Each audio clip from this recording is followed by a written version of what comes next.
बहुत समय पहले की बात है। सोनपुर गांव में सिंड्रेला नाम की एक बहुत ही प्यारी हंसमुख लड़की रहती थी। वह दिखने में बहुत ही खूबसूरत थी। उसकी नीली नीली आंखें और लंबे बाल उसकी खूबसूरती में चार चांद लगाते थे।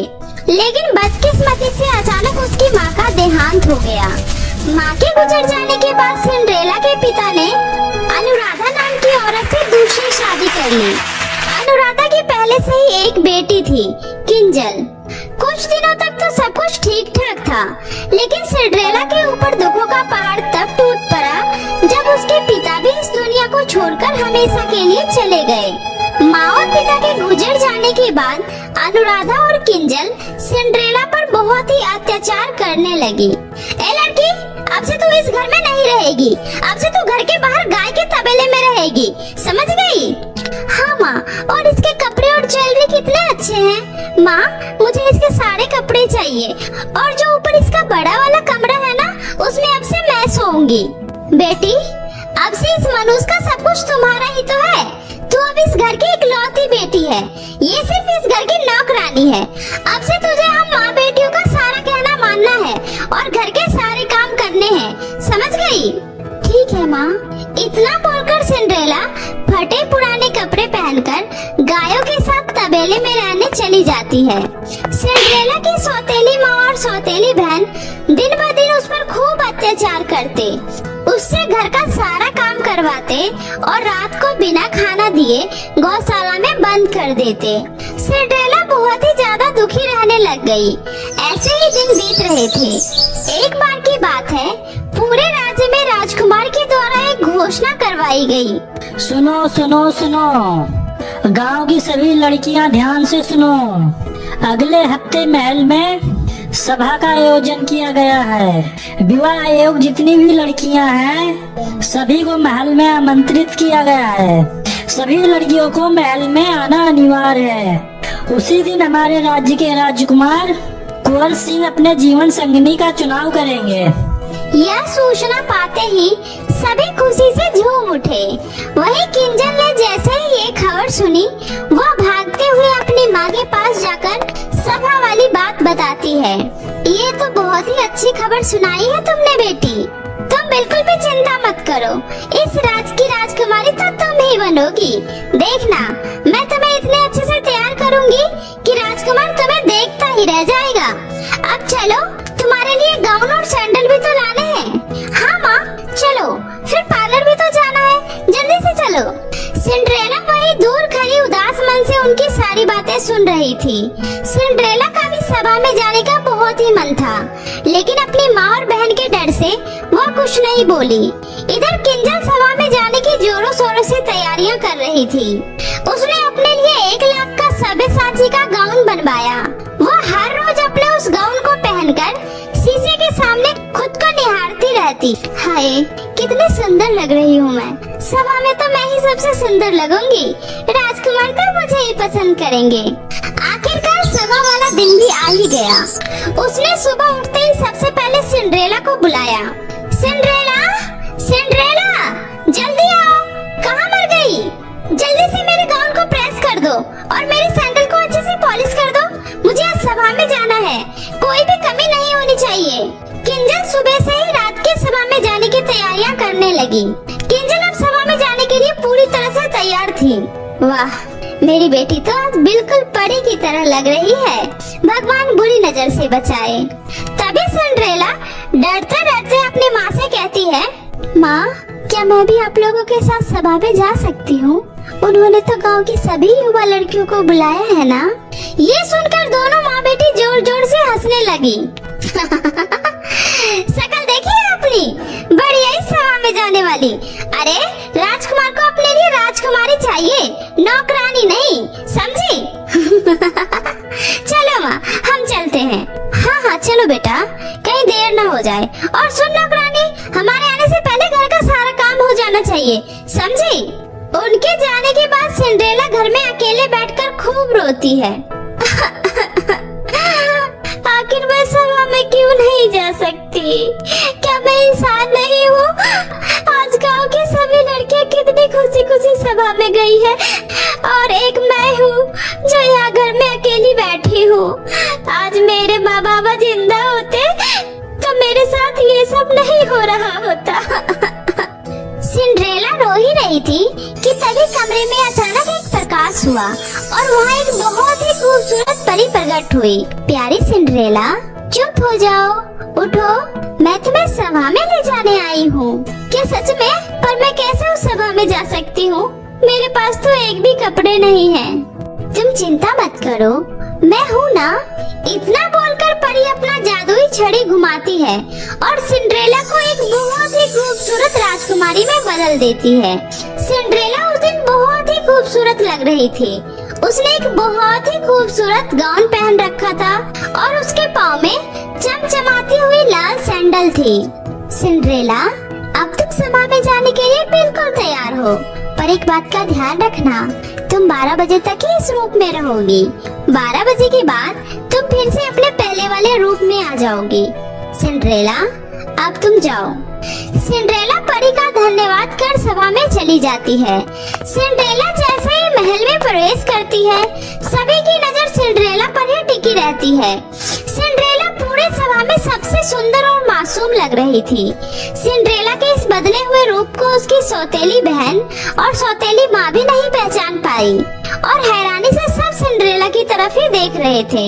सिंड्रेला आज वाकई सबसे प्यारी लग रही थी। तभी अचानक राजकुमार कुंवर सिंह की नजर सिंड्रेला पर गई। राजकुमार को सिंड्रेला पहली बार में ही पसंद आ गई और वो उनके पास जाकर उसे डांस करने के लिए पूछा। सिंड्रेला खुशी खुशी राजकुमार के साथ डांस करने के लिए हाँ कर देती है। डांस करते करते अचानक सिंड्रेला की नजर दीवार में टंग रही घड़ी पर जाती है। हे भगवान, परी ने तो कहा था 12 बजते ही मैं फिर से वही फटे पुराने कपड़े में आ जाऊंगी। 12 बजने में कुछ ही मिनट बाकी थे। तभी सिंड्रेला वहाँ से जाने लगती है। क्या हुआ सुंदरी, कहाँ जा रही हो? मेरी बात तो सुनो। लेकिन सिंड्रेला राजकुमार की कोई बात नहीं सुनती है और घर की तरफ जाने लगती है। तभी भागते हुए उसकी एक लाल सैंडल वही महल में छूट जाती है, जो सिंड्रेला के पीछे भागते वक्त राजकुमार को मिलता है। घर आकर सिंड्रेला राजकुमार के ही ख्यालों में खोई रहती है। पता नहीं अब मैं दोबारा राजकुमार से मिल भी पाऊंगी या नहीं। वो मुझे कितना रोकने की कोशिश कर रहे थे, लेकिन मैं क्या करती। उन्होंने अगर मुझे इस हालत में देख लिया होता तो वो मुझे कभी नहीं अपनाते। ओफो, मुझे ज्यादा नहीं सोचना चाहिए। कहाँ वो राजकुमार और कहाँ मैं एक मामूली सी नौकरानी। हमारा कोई मेल नहीं हो सकता। सिंड्रेला रात की सारी बातें भूलकर अपने कामों में लग जाती है, लेकिन उसे बार बार राजकुमार का ही ख्याल आ रहा होता है। इधर राजकुमार अपने पूरे सैनिकों को उस लाल सैंडल वाली लड़की को ढूंढने में लगा देता है कि आखिर पता करो कि ये सैंडल किस लड़की का है। पता करते करते सैनिक सैंडल लेकर सिंड्रेला के घर पर भी आते हैं। आइए आइए, ये सैंडल तो मेरी बेटी किंजल का ही है। मैंने ही उसे ये लाल सैंडल दिलवाया था। लेकिन जब सैनिक ने उस लाल सैंडल को किंजल को पहनने को दिया तो वो उसके पैरों में बिल्कुल भी नहीं आता है। फिर भी किंजल बोलती है मेरी माँ ने आपसे बिल्कुल सही कहा था, ये मेरी ही सैंडल है। देखिए मेरे पैरों में कैसे आ गया। झूठ की भी हद होती है, ये सैंडल तो तुम्हारे पैरों से भी बड़ा है। इतना बोलकर वो सैनिक वहाँ से जाने लगता है। तभी उसकी नजर गौशाला में काम कर रही सिंड्रेला पर जाती है। तुम कौन हो लड़की? तुम इस सैंडल को पहन के दिखाओ। अरे सैनिक जी, इस गरीब नौकरानी को कहाँ ये सैंडल आएगी। बेचारी ने जिंदगी में सैंडल पहनना तो दूर देखा भी नहीं है, उसे रहने दीजिए। तुम चुप करो। राजकुमार का हुक्म है सभी लड़कियों को सैंडल पहनाकर चेक किया जाए, तो तुम हमें हमारा काम ना ही सिखाओ तो बेहतर है। सिंड्रेला जैसे ही उस सैंडल को पहनती है, वह सैंडल उसके पैरों में बराबर आ जाता है। क्या ये सैंडल आपका है? जी, ये मेरा ही सैंडल है। फिर सिंड्रेला को सैनिक राजकुमार के पास लेकर आता है। सिंड्रेला को देखकर राजकुमार कहते हैं, क्या तुम वही रात वाली प्यारी सी लड़की हो? तुम सभा से क्यों चली गई थी? मैंने तुम्हें कहाँ कहाँ नहीं ढूंढा। खैर, अब तो तुम मिल ही गई हो। मैं तुमसे ये कहना चाहता हूँ कि तुम मुझे सभा में सबसे खूबसूरत और प्यारी लड़की लगी। क्या तुम मुझसे शादी करोगी? यह सुनकर सिंड्रेला के तो खुशी के ठिकाने नहीं रहते। सिंड्रेला शर्माते हुए हाँ कर देती है और फिर बहुत ही धूमधाम से राजकुमार और सिंड्रेला की शादी हो जाती है और फिर दोनों खुशी खुशी रहने लगते हैं। बहुत समय पहले की बात है, आरोही अपने माता पिता के साथ खुशी खुशी दिल्ली शहर में रहा करती थी। गर्मियों की छुट्टी थी, इसलिए आरोही अपने माता पिता के साथ गांव घूमने अपने चाचा चाची के घर रामपुर जा रही थी। आरोही बहुत ज्यादा खुश थी और पूरे रास्ते अपने माता पिता से बातें कर रही थी। मम्मी पापा, कितने दिन बाद हम गांव घूमने जा रहे हैं। मैं तो वहाँ जाकर बहुत एंजॉय करूंगी, भाग जाऊंगी, वहाँ पर आम खाऊंगी, लीची खाऊंगी, सुबह सवेरे उठूंगी, चिड़ियों की आवाज सुनूंगी, अच्छा मौसम देखूंगी। गांव में कितना ज्यादा मजा आता है, थोड़े से दिन कब बीत जाते हैं पता ही नहीं चलता। हाँ आरोही बेटा, तुम बिल्कुल ठीक कह रही हो। गांव में बहुत ज्यादा मजा आता है और तुम वहाँ जाकर बहुत एंजॉय करना। तुम खुश तो हम भी खुश। तुम्हारी खुशी के लिए ही तो गांव जा रहे हैं, वरना तुम तो जानती हो तुम्हारे पापा को बिल्कुल भी टाइम नहीं था। इस तरह हंसी खुशी पूरा परिवार गांव की ओर बढ़ रहा था, लेकिन किसको क्या पता था कि आगे उनके साथ क्या होने वाला है, क्या दुर्घटना घटने वाली है। इस हंसते खेलते परिवार को किसकी नजर लगने वाली है। कुछ ही समय बाद एक हादसा होता है, जिस कार में आरोही जा रही थी अपने माता पिता के साथ, उस कार का एक्सीडेंट हो जाता है और उस एक्सीडेंट में आरोही के माता पिता की तुरंत ही मृत्यु हो जाती है। आरोही को कुछ चोटें आती हैं और जब इस बात की खबर आरोही के चाचा किशोर दास को लगती है तो वह तुरंत हादसे वाली जगह पर पहुंचते हैं और आरोही को दिलासा देते हैं। आरोही का रो रो कर बुरा हाल था। चाचा जी, ये हमारी खुशियों को किसकी नजर लग गई? अभी थोड़ी देर पहले हम कितने ज्यादा खुश थे, मम्मी पापा मुझसे बातें कर रहे थे, लेकिन अचानक ये हादसा हो गया और मम्मी पापा मुझे हमेशा हमेशा के लिए छोड़ के चले गए। अब मैं क्या करूँगी, किसके सहारे रहूंगी? चाचा जी, ये क्या हो गया? ऐसा नहीं होना चाहिए था। काश मैं भी मम्मी पापा के साथ उनके साथ चली जाती तो अच्छा रहता। अब मैं मम्मी पापा के बिना कैसे रहूंगी? आरोही बेटा, मैं तुम्हारी मम्मी पापा की कमी तो पूरी नहीं कर सकता, लेकिन मैं पूरी कोशिश करूंगा कि तुम्हें कोई परेशानी ना हो। आज से तुम हमारे साथ हमारे घर में रहोगी, ठीक है बेटा? इस तरह आरोही के चाचा आरोही को दिलासा देते हैं, लेकिन दूर खड़ी आरोही की चाची महिमा वह आग बबूला हो रही थी। कुछ समय बाद आरोही के माता पिता का दाह संस्कार हो जाता है। घर जाने के बाद महिमा अपने पति से कहती है, देखो जी, आपने इस मनहूस की जिम्मेदारी उठाने का फैसला तो कर लिया है, लेकिन मैं आपसे पहले ही कह देती हूँ कि अगर ये हमारे साथ रहेगी हमारे घर में तो जैसा मैं कहूँगी वैसा ही करना पड़ेगा, वरना इस मनहूस का हमारे घर में कोई ठिकाना नहीं है। कह दीजिए चली जाएगी शहर और वहीं रह लेगी। हमने कोई ठेका नहीं लिया इस अनाथ का पालन पोषण करने का। हमारे भी अपने बच्चे हैं, उनका भी पालन पोषण करना है। पैसे पेड़ पे तो नहीं लग रहे हैं। अरे भाग्यवान, तू कैसी बातें कर रही है? अभी तो बेचारी ने अपने माता पिता को खोया है और तू कैसी बातें कर रही है? इस मनहूस को आए भी 1 घंटा नहीं हुआ और अभी से आपने इस मनहूस की साइड लेनी शुरू कर दी। मुझे सब दिखाई दे रहा है कि आपको तो बस अपनी भतीजी ही प्यारी है। देखो जी, मैं आपसे एक बार फिर कह रही हूँ, अगर आपने इसकी साइड ली और मेरे काम में दखल अंदाजी की तो मैं अपने बच्चों को लेकर मई के चली जाऊंगी और कभी वापस नहीं आऊंगी। चाहे कितना भी बुलाते रहना, मेरे पैर भी पड़ जाना, लेकिन मैं वापस नहीं आऊंगी। ये मेरी आखिरी वार्निंग है, इसे अच्छी तरह समझ लीजिए।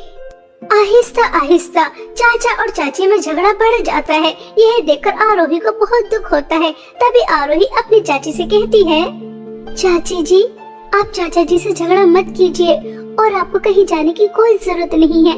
आप जैसा कहेंगी मैं वैसे ही करूँगी। और चाचा जी प्लीज, आप भी मेरी वजह से झगड़ा मत कीजिए। मुझे बिल्कुल भी अच्छा नहीं लग रहा कि मेरी वजह से आप दोनों लड़ रहे हैं। चाची जी, मुझे क्या करना होगा बता दीजिए। अभी भी तो आया और पहाड़ के नीचे। चल जल्दी से घर की सफाई कर और उसके बाद बर्तन भी साफ करने हैं। और हाँ, कपड़े मत भूल जाना, बहुत सारे कपड़े गंदे पड़े हैं, वो भी धुलने हैं। और ये क्या ड्रामा दिखा रही है, आंसू दिखा रही है? मैं तेरे इन आंसू से डरने वाली नहीं हूँ। चल जल्दी से काम पर लग जा और उसके बाद तुझे तेरे हिस्से का खाना मिल जाएगा, मनहूस। बेचारी आरोही, अभी वह अपने माता पिता के गम से बाहर भी नहीं निकली थी कि उसे अपनी चाची का अत्याचार सहना भी पड़ता है। आरोही ने आज से पहले कभी काम नहीं किया था। वह तो बस पढ़ाई करती थी और अपने दोस्तों के साथ खेलती थी, कूदती थी। लेकिन माँ पिता की मृत्यु के बाद उसे अब ये सब काम भी करने पड़ते हैं। वह बहुत मुश्किल से घर की सफाई करती है और उसके बाद बर्तन साफ करती है, और जैसे ही कपड़े धोने के लिए जाती है तब पानी नहीं होता। तभी वह अपनी चाची के पास जाती है और कहती है, चाची जी, मटके में थोड़ा पानी था, उससे मैंने बर्तन तो साफ कर दिए, लेकिन मुझे और पानी नजर नहीं आ रहा। कपड़े कैसे धोऊं समझ में नहीं आ रहा। हाँ मनहूस, मुझे पता है कि पानी नहीं है, और हमारे घर में पानी तुम्हारे घर की तरह नहीं आता। जैसे शहर में टोटी लगी होती है, हमारे यहाँ पर नदी पर जाकर पानी भर के लेकर आना होता है और उससे काम करते हैं, और कपड़े हम नदी पर जाकर धोते हैं। इससे सारे गंदे कपड़े उठा, नदी पर जा और उन्हें धो के लेकर आ, और कहीं पर भी दाग धब्बा नहीं होना चाहिए, साफ सुथरे होने चाहिए। समझ रही है ना? तभी तुझे खाने के लिए मिलेगा, वरना सोच ले रोटी का एक निवाला नहीं मिलने वाला।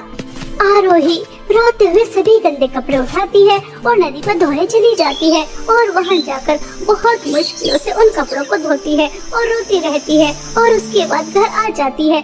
महिमा अपने पति और अपने बच्चों के साथ खाना खा रही थी और दूर खड़ी आरोही देख रही थी। तभी महिमा का छोटा बेटा राहुल आरोही से कहता है, दीदी दीदी, आप दूर क्यों खड़ी हैं? सुबह से आप बस काम ही कर रही हैं, कुछ खाया भी नहीं है। आ जाइए, हमारे साथ बैठकर खाना खाइए। कोई जरूरत नहीं है इस मनहूस नौकरानी को हमारे पास बुलाने की। जब हम सब खाना खा लेंगे उसके बाद ही हमारे आगे का बचा कुचा खाएगी। यही इसकी औकात है, इससे ज्यादा नहीं। और तू ज्यादा दीदी का चमचा मत बन, आज के बाद मैं तुझे इससे बोलता हुआ ना देख लूं। ऐसा कहकर महिमा अपने बेटे को चुप कर देती है, और उसके बाद सभी खाना खाकर चले जाते हैं, और बेचारी आरोही उनके आगे का बचा कुचा खाती है और अपने माता पिता को याद कर बहुत रोती है।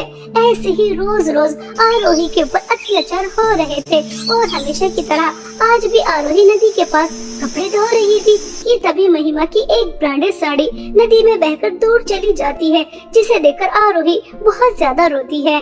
अरे नहीं नहीं, यह क्या अनर्थ हो गया।